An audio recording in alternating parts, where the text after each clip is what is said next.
क्योंकि देश तो वही है, संसाधन भी वही है, तंत्र भी वही है, नेतृत्व बदला और उस नेतृत्व ने अपने दूरदर्शिता के कारण आज भारत को दुनिया के सामने उन ऊंचाइयों तक पहुंचाने का काम किया है जहां पर जाने के लिए पूरी दुनिया उतावली दिखती है। मित्रों, किसी व्यक्ति हो या देश, उसकी सबसे सही पहचान का समय होता है जब उसके सामने चुनौती होती है, संकट होता है। दुनिया के सामने संकट आया था वैश्विक महामारी कोरोना के दौरान। दुनिया के बड़े बड़े देश धराशायी हो गए, पस्त हो गए कोरोना के सामने।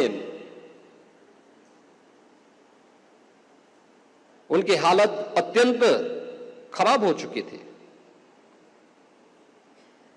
लेकिन भारत एक ऐसा देश था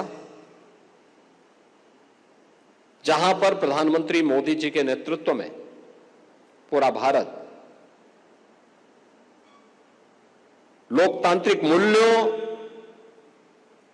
को बनाए रखते हुए भी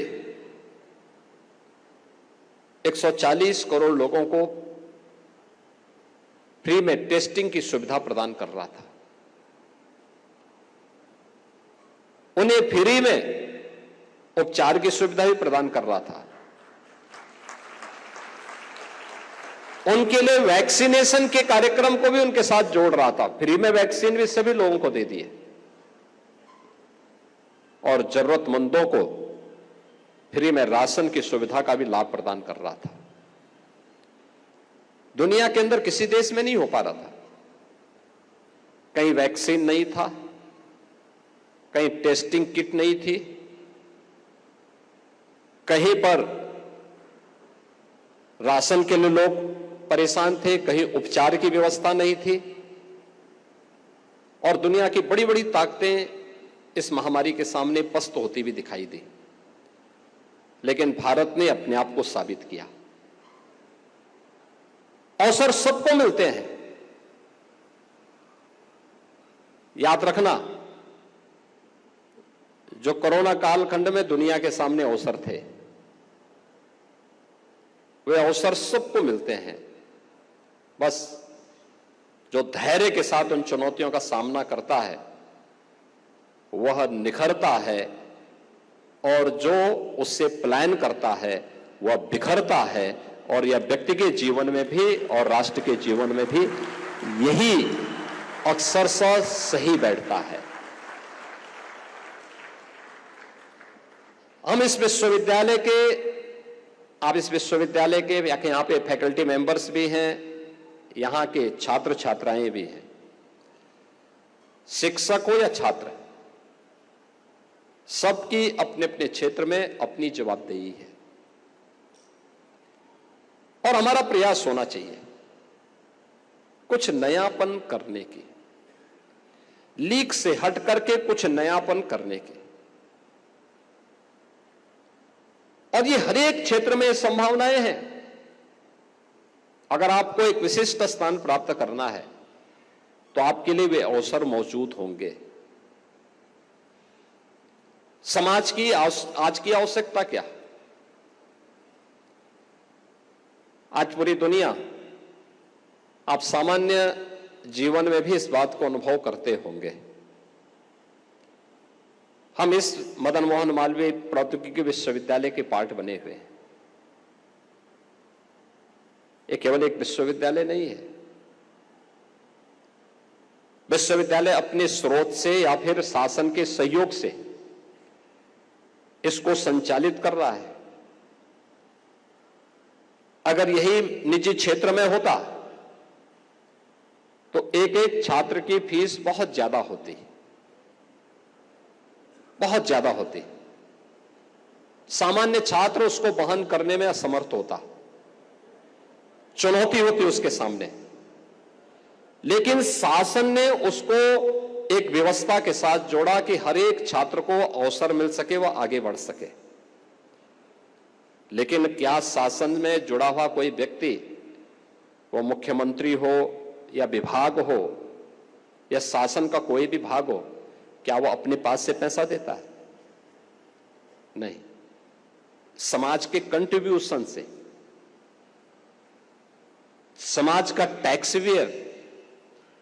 पेयर जब पैसा देता है, सरकार उस रेवेन्यू को कलेक्ट करके फिर विकास के लिए एक बजट तैयार करती है और फिर अलग अलग विभागों को पैसा उपलब्ध कराती है। उन विभागों के माध्यम से, उन मंत्रालयों के माध्यम से संबंधित विभाग को पैसा जाता है और फिर आपकी संस्था में भी पैसा जाता है।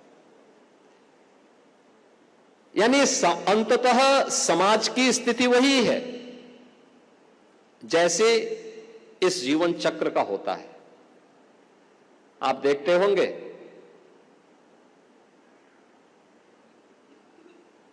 कि बरसात होती है, पानी बरसता है और पानी नदियों के माध्यम से फिर समुद्र में चला जाता है।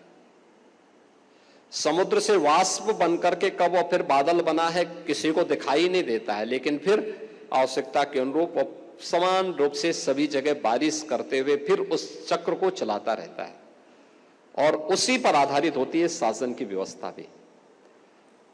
टैक्सेशन सरकार का उसी पद्धति पर आधारित होता है, व्यक्ति से सीधे नहीं लिया जाता। कहीं जीएसटी के माध्यम से लेता है, कहीं पर वैट के माध्यम से सरकार लेती है, कहीं पर किसी अन्य उसके माध्यम से पैसा सरकार के पास जाता है। यानी अगर आप कहें तो इस पूरा जीवन चक्र एक दूसरे के साथ समन्वय और एक दूसरे के साथ सहयोग पर आधारित होता है। तो हमारी भी तो कोई जिम्मेदारी बनती है उनके प्रति। आप अपने आप को केवल एक कैंपस तक सीमित कैसे कर सकते हैं? आखिर उस समाज के प्रति भी तो हमारी कोई जिम्मेदारी होनी चाहिए और अपने देश के प्रति भी हमारी कोई जिम्मेदारी होनी चाहिए।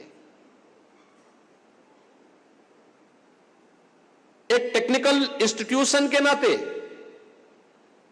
एक टेक्निकल यूनिवर्सिटी के नाते भी आपकी जिम्मेदारी होती है कि हम सस्ती तकनीक कैसे उन लोगों तक पहुंचा सकें। और ये हर एक क्षेत्र में हो सकता है। आज की चुनौती क्या है? पर्यावरण की एक चुनौती है। प्रत्येक व्यक्ति के पास उसका आवास बने, लेकिन आवास टिकाऊ तो हो लेकिन सस्ता भी हो।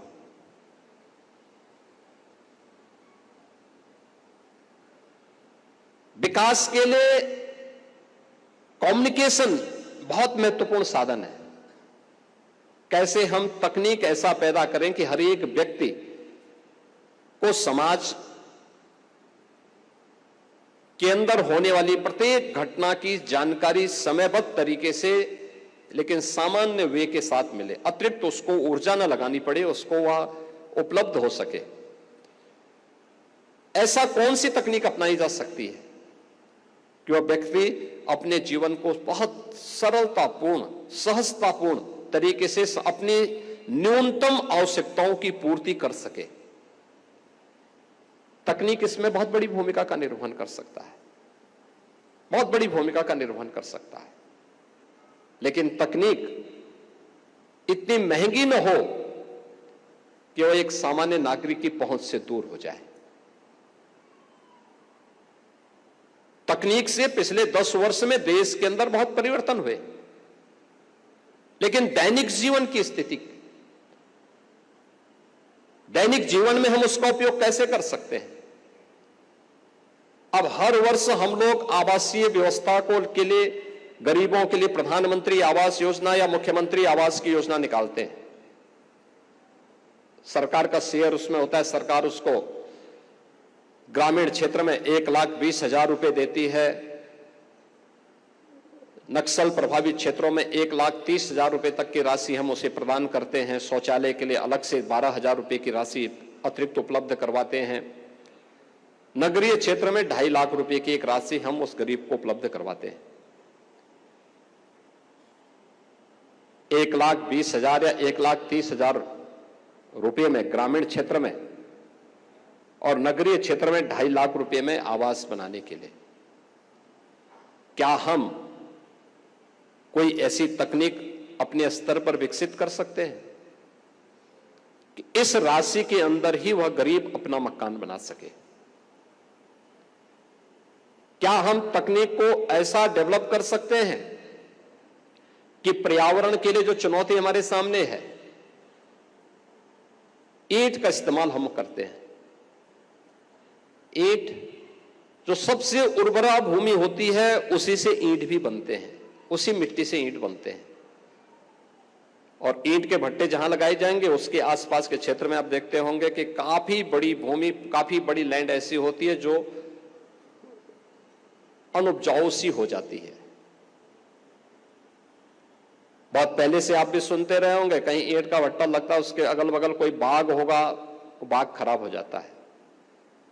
अगर आप कभी सर्दियों में ईंट के भट्टे के आसपास के क्षेत्र में ग्राउंड वाटर इस्तेमाल करिए, आपको बहुत गर्म मिलेगा, बहुत गर्म मिलेगा।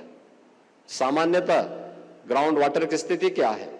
आप गर्मियों में आप उसको लीजिए, सुबह